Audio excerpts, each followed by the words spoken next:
Hey, welcome back to Ping Pong Flix. My name is Chris Wong.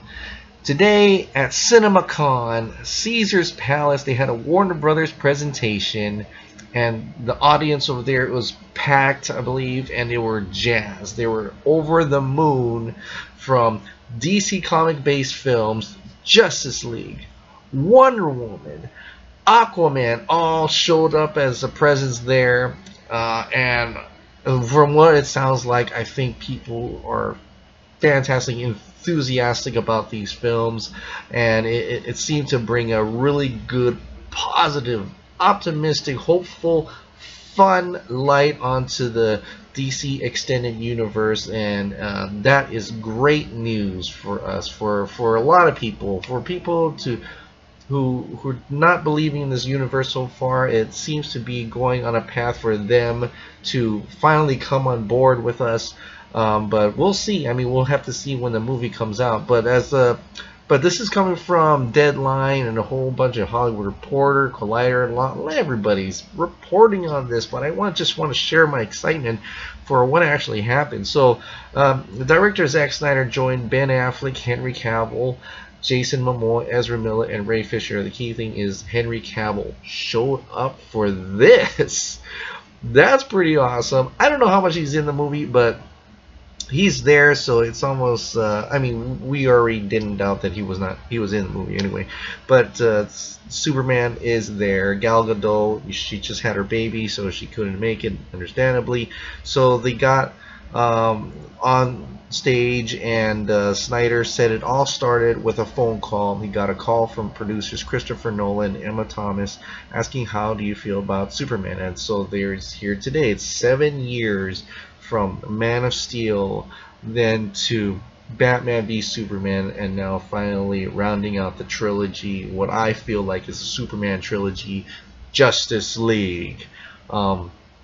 And it's a dream to bring them together in a single film. It is a dream for a ton of people to have them put together in a single film. Now, they showed some clips which I hesitant to reveal to you, but I just wanted to just summarize that it is like the light-hearted moments. It's an extended of the trailer that we got. We've got Bruce Wayne and Wonder Woman interacting more in the hangar.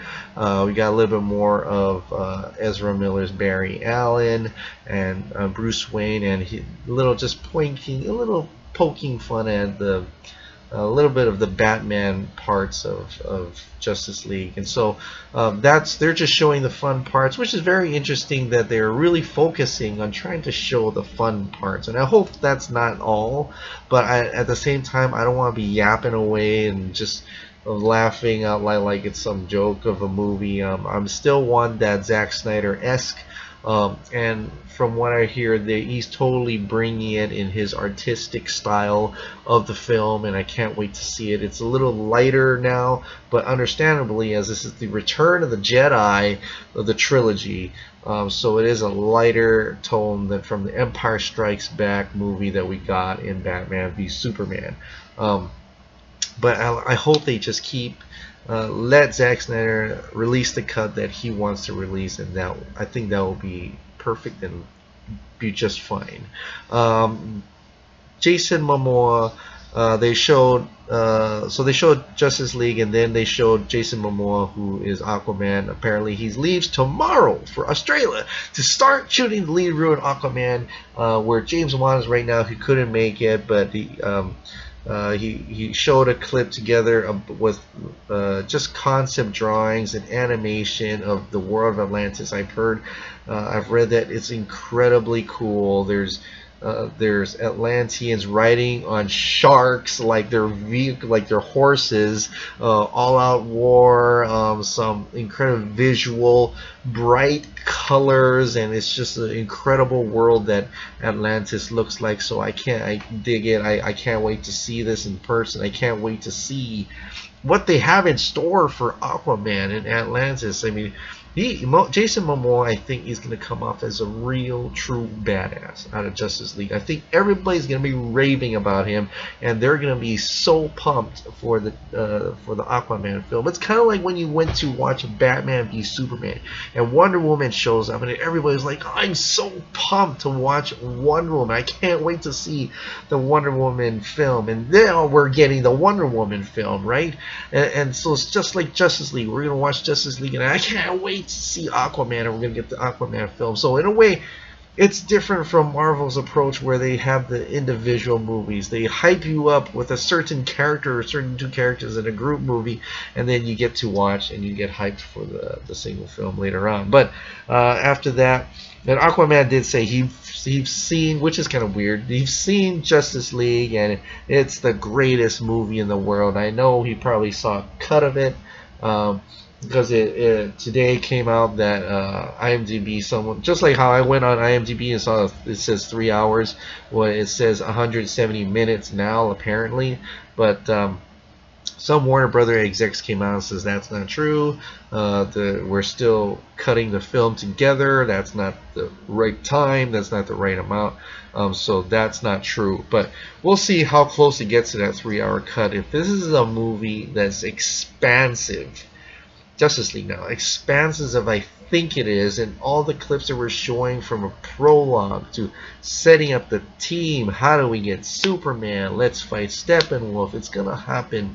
It can't happen that quickly, so a 3-hour cut is probably a very viable runtime for this type of film. But anyway, they showed Patty Jenkins, and came on. Of course, Gal Gadot's pregnant, not pregnant, but she just had her baby, and so Chris Pine, who is like bald in this, I don't know what he's ready to film, but Chris Pine, he said it's a really dynamic love story at its core. It has a Casablanca theme that we really haven't seen a superhero film before, and I think that's what Patty brings. And so they do a couple clips, of course, on that boat that going towards London, a little bit about how Wonder Woman's mother sculpted her from clay, brought to life by Zeus, that you've seen in the first trailer, at the Comic-Con trailer.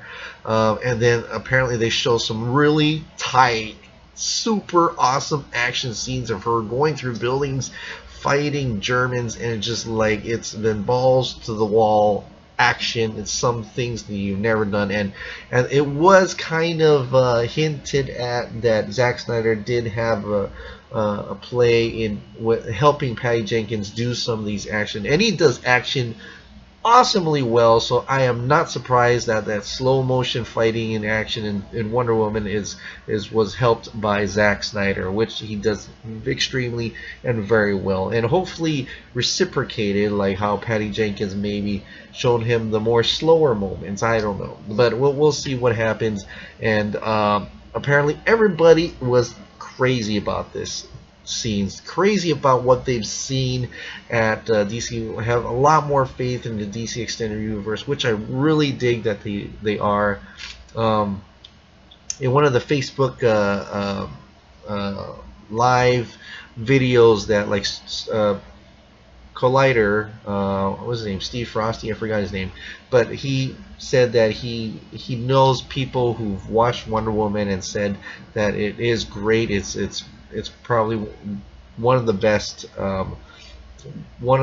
DC Extended Universe movies right now, which is subjective in a way, because he did say it's not, it was better than Man of Steel, but a lot of people didn't like Man of Steel. I happen to love Man of Steel. I love the Batman v Superman Ultimate Edition more. That's probably my favorite. Then comes Man of Steel, then comes Suicide Squad. But out of all those films, if they were to compare, Steve Frosty said that his friend, of course it's like a friend of a friend of a friend, but it seems positive. It seems like a good amount of sheer energy and optimism in this universe. What's interesting is that Jeff Johns is nowhere to be seen. Kevin Tsujihara is nowhere to be seen. But anyway, it's an incredible CinemaCon. Too bad we're not able to see any of this stuff. I mean, it could be released tomorrow, I don't know, but probably gonna save it for Comic-Con. Of course, we'll be seeing Wonder Woman before Comic-Con, right? Because this comes out in June. Yeah. And then so we'll see a lot of that Justice League stuff before then, and hopefully it's a lot more details, but not enough to spoil the film. You know what I'm saying? So hopefully we get some good, awesome, crazy action, fun moments, thoughtful moments in the new Justice League trailer that they'll probably be playing at the Comic-Con convention, but not enough to spoil the film where it adds negativity back into what right now is mostly a positive idea. And how positive? I mean, just look at the trailer itself. Justice League official trailer 1 has over 20 million views in 4 days. So it's definitely. I mean, yeah. I mean, there's a lot of fans who keep repeat watch it too. Come on, I've seen it like 7, 8, 9, 10 times already. But it still shows that there's a lot of interest in this, a lot of positive in this, and hopefully we'll see some better positive news outlets. There's gonna be some bashing. There's gonna be some stuff like that, but don't let that get to you. If you love what you love, then definitely keep loving it and keep your optimism high, because it's almost time for the DC Extended Universe to start for 2017, starting with Wonder Woman. All right, that's it, guys. Thank you so much for watching and subscribing, and I'll see you next time.